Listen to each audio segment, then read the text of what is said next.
Hello everyone, welcome to my academy पढ़ेगा India आगे बढ़ेगा इंडिया। मैं सौरभ शुक्ला एक बार फिर आप लोग के लिए एक बहुत इम्पोर्टेंट टॉपिक लेकर आया हूँ, जिसमें हम डिस्कस करेंगे इसके सारे इम्प्लीकेशन, सारे एस्पेक्ट जितना भी पॉसिबल है और जो भी हमारे एग्ज़ाम के लिए इम्पोर्टेंट है। तो चलिए स्टार्ट करते हैं। आज का जो टॉपिक है वो टॉपिक है India and the Egypt relation. ये टॉपिक हम क्यों डिस्कस कर रहे हैं ये भी आपको पता होगा कि हमारे प्राइम मिनिस्टर अभी यूएस की स्टेट विज़िट के लिए गए हुए हैं। वहाँ से यूएस के बाद वो इजिप्ट भी विज़िट करेंगे, तो इसलिए ये चीज़ इम्पॉर्टेंट हो जाती है हमको डिस्कस करना। तो चलिए स्टार्ट करते हैं, देखते हैं कि क्या क्या इम्पोर्टेंट है जो प्राइम मिनिस्टर इजिप्ट विज़िट करेंगे। तो सबसे पहली चीज़ आप देखिए कि उनकी विज़िट जो होगी वो 11th सेंचुरी की।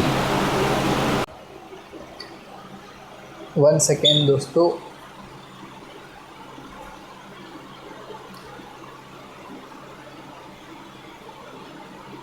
ये उनके विज़िट में सबसे पहले वो 11th सेंचुरी का जो मॉस्क है ना, अल हकीम मॉस्क, वहाँ जाएंगे जो रिस्टोर किया गया था दाऊदी बोहरा कम्युनिटी के द्वारा। ठीक, तो ये एक इम्पॉर्टेंट स्पेसिफिकेशन है। मोदी की ये फर्स्ट विज़िट होगी इजिप्ट के लिए, बहुत इम्पॉर्टेंट बात है ये चीज़। और साथ ही साथ वो सेकेंड वर्ल्ड वॉर के दौरान जो इजिप्ट के लोगों ने सेक्रीफाइस किया था, है ना, उसके कंट्रीब्यूशन के लिए जो सेमेट्री बनी थी, war cemetery, the Heliopolis war cemetery, वहाँ पे भी ट्रिब्यूट देने के लिए जाएंगे। तो ये 2-3 चीज़ें हैं जो आपको याद रखना है। सेमेट्री, इसका वॉर सेमेट्री का नाम याद रखना है, इस मॉस्क का नाम याद रखना है, ठीक है, कि कहाँ पे है, इसकी लोकेशन क्या है, ये सारी चीज़ें आपको याद रखनी है। तो आगे देखते हैं,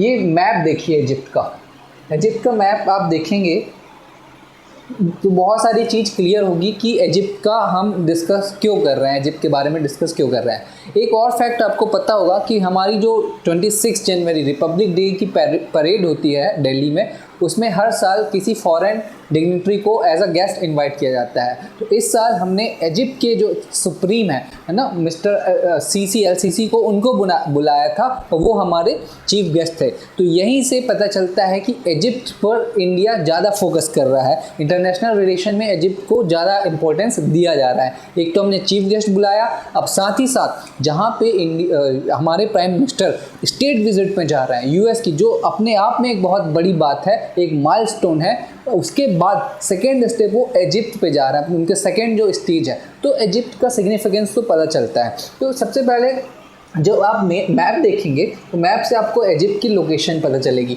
वर्ल्ड मैप में आप देखिए कि ये अफ्रीका है, अफ्रीका का जो इजिप्ट है नॉर्थ अमेरिका का पार्ट है, ये हो गया इजिप्ट। अफ्रीका के साथ साथ इसका कुछ पार्ट, जिसको ये सिनाई पेनिनसुला बोलते हैं, सिनाई पेनिनसुला, ये एशिया से भी लगा हुआ है ना, मिडिल ईस्ट वाले रीजन से। तो इजिप्ट जो है अफ्रीका का भी पार्ट है, कुछ एशिया से भी लगा हुआ, तो ये एक इम्पोर्टेंस उसका है। दूसरा इम्पोर्टेंस आप देखेंगे जो अगली स्लाइड में मैं डिस्कस कर दूंगा, लेकिन यहाँ मैप से ज़्यादा अच्छे से समझाया जा सकता है कि सबसे पहले तो सी रूट, मेडिटेरियन सी और रेड सी के बीच में है ये।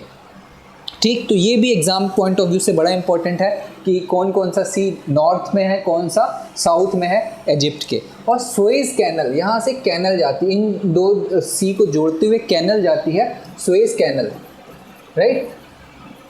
वो कैनल भी बहुत इम्पोर्टेंट है, बहुत सारा ट्रेड इस कैनल से ट्रैवर्स होता है, ट्रैवल करता है, तो इजिप्ट का इम्पोर्टेंस बहुत बढ़ जाता है। हिस्ट्री में सुएज कैनल क्राइसिस भी हुआ था ईयर 1956 में। उस क्राइसिस में उसका एक अलग वीडियो बनाया जा सकता है, अलग से मैं एक्सप्लेन कर दूंगा आप लोग को। और वर्ल्ड हिस्ट्री में इजिप्ट हमेशा से इम्पोर्टेंट रहा है। सबसे पहले अगर हम देखेंगे तो ब्रिटिश से उसका इंडिपेंडेंस लेना, उसके बाद है ना, जब इंडिया इंडिपेंडेंट हो जाता है उसके बाद आप सुएज कैनल क्राइसिस देखिए, फिर 6 डेज वॉर देखिए इजिप्ट से रिलेटेड, फिर इजिप्ट का contribution in non align movement देखिए, ठीक है। तो अरब कंट्रीज़ के साथ भी इसका अरब लीग का भी पार्ट रहा, फिर थोड़े टाइम के लिए निकाला भी गया। तो और अफ्रीका की सबसे one of the populace country है। अफ्रीका का जो बाकी नेशन है उस नेशन के हिसाब से सबसे ज़्यादा आर्मी पावर इजिप्ट के पास है। बहुत सारे बेनिफिट, बहुत सारे चीज़ें हैं इजिप्ट के पास जिससे कि वो रिलेवेंट बना रहता है और इंडिया उसको अपनी फ्रेंडशिप ऑफर करता है। ठीक, तो ये है importance of Egypt.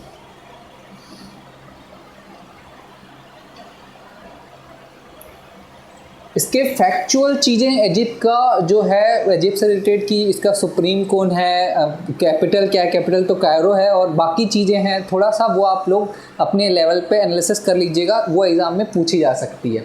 Historical ties अगर हम देखें तो महात्मा गांधी और जो इजिप्ट के लीडर थे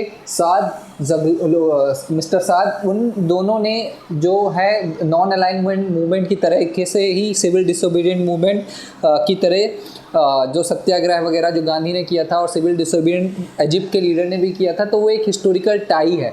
ठीक, इससे पहले की मैं बात करूं तो एंशियंट टाइज भी, मतलब इजिप्ट की और मेसोपोटामिया की जो सिविलाइजेशन है और अपने यहाँ इंडस वैली सिविलाइजेशन है, वहाँ के भी रिलेशन हमको इस्टेब्लिश कुछ मिलते हैं, राइट। तो बहुत एंशियंट सिविलाइजेशन से हम लोग जुड़े हुए हैं। फिर अपने फ्रीडम स्ट्रगल के टाइम पे भी कुछ सिमिलैरिटी थी। फिर आफ्टर इंडिपेंडेंस जो नॉन अलाइनमेंट मूवमेंट स्टार्ट हुआ। ये नॉन अलाइनमेंट मूवमेंट क्या था कि देश जो है अराउंड वर्ल्ड वॉर 2 के बाद दो सिरों में, मतलब दो पोल डेवलप हो गए थे पूरे विश्व में। पोल मतलब पावर पोल, पावर सेंटर। एक तो यूएसए था और एक यूएसएसआर था।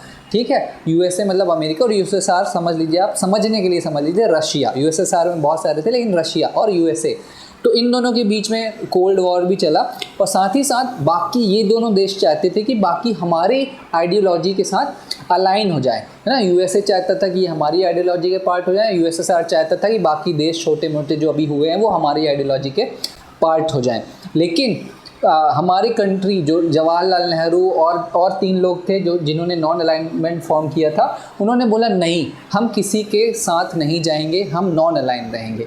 जो भी हमारा क्या कहते हैं इंटरेस्ट होगा जिसके साथ, उसके साथ ही हम जाएंगे। अगर हमको यूएसए अच्छा लगता है तो हम यूएसए को भी साथ देंगे, हम यूएसएसआर रशिया का भी साथ देंगे। हम अपना पर्टिकुलर नेशनल इंटरेस्ट देखेंगे, बाद में हम देखेंगे, क्योंकि अगर हम किसी एक सिरे के साथ चले जाते हैं तो उसके अलग ही इम्प्लीकेशन हो सकते थे। आज की डेट में जो डिबेट चलती है वो डिबेट चलती है कि what is the importance of non alignment, कि नॉन अलाइनमेंट रिलेवेंट बचा है कि नहीं बचा। ठीक है, तो ये चीज़ आपको समझना है। किन तीनों ने फॉर्म किया था ये देखिए।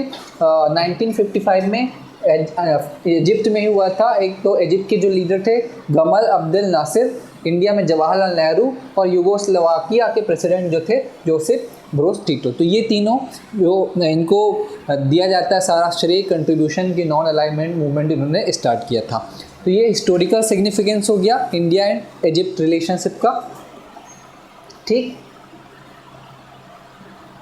जियोग्राफिकल सिग्निफिकेंस मैंने आपको बताया ही है कि ये एक क्रॉस रोड है, मतलब इजिप्ट जो है it situated at cross road of Africa, Asia and Europe, है ना।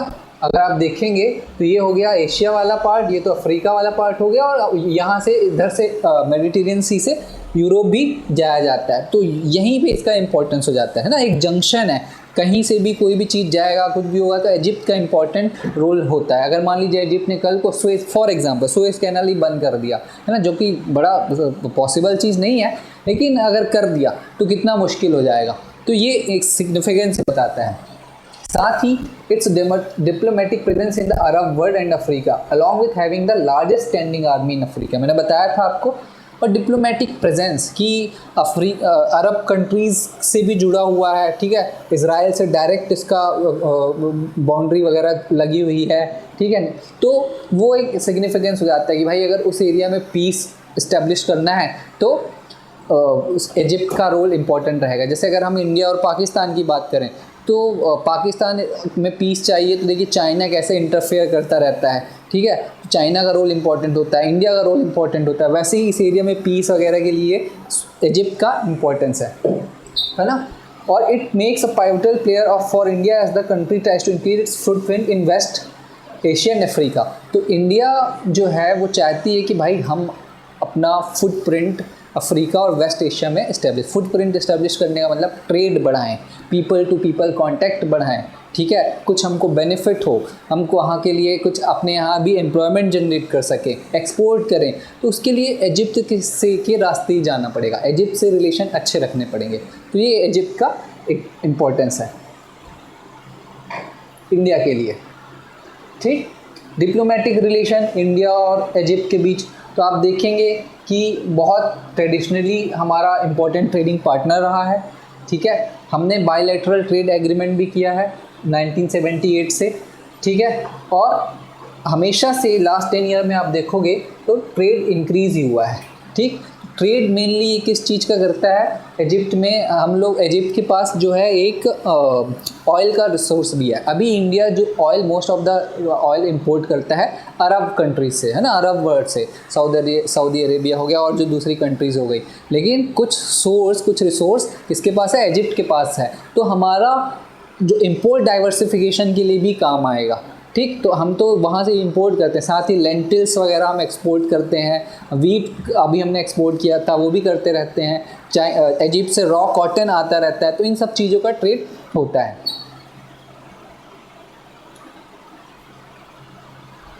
ठीक है। साथ ही जो 6 डे वॉर मैंने बताया था आपको 1967 में हुआ था, ब्रीफली अगर आपको बता दूं तो 6 डे वॉर कुछ नहीं है, इज़राइल ने इजिप्ट पर अटैक किया था, ठीक है। और इस अटैक पे 6 दिन चला था, और जिसमें इजिप्ट की हार हुई थी। और इंडिया का स्टैंड ये था कि इंडिया ने इज़राइल को कंडेम किया था कि ऐसा नहीं करना चाहिए। तो मतलब हम इजिप्ट के साथ थे। तो ये एक स्ट्रॉन्ग रिलेशनशिप बताता है, ये बताता है कि हम किसी के जो मतलब मोरल है, जो एथिकल है, हम उसी का साथ देंगे।